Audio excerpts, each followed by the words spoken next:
Savais-tu qu'à l'endroit où se trouve aujourd'hui le jardin du square du Temple, il y avait avant une forteresse imprenable des super riches Templiers?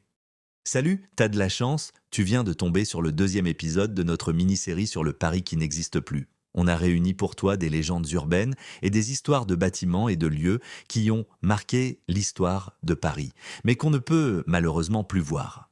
Si on était transporté dans le Paris du XIVe siècle, on n'aurait sûrement pas pu se promener tranquillement dans ce quartier sans risquer de se faire arrêter et interroger. À cet endroit, il y avait une énorme forteresse, construite avec les dernières innovations en matière de défense.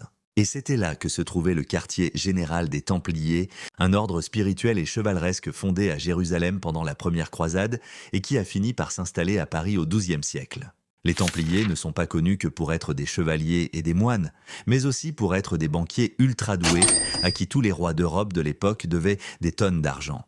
C'est justement ce qui a joué un mauvais tour aux Templiers. Au début du XIVe siècle, le roi Philippe IV le Bel est allé demander un prêt aux Templiers, mais ils lui ont refusé. Du coup, le roi a cherché d'autres moyens de remplir les caisses.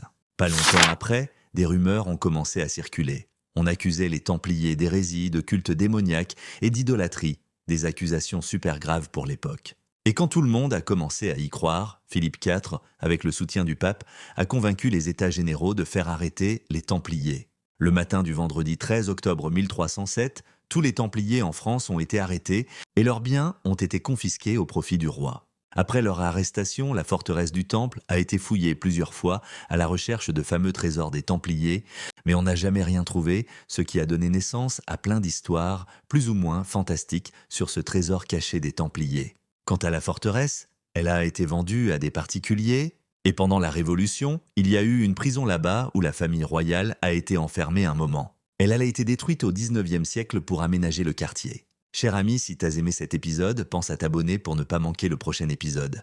La prochaine fois, je te raconterai qui tu peux croiser dans le quartier des Halles à Paris, le soir,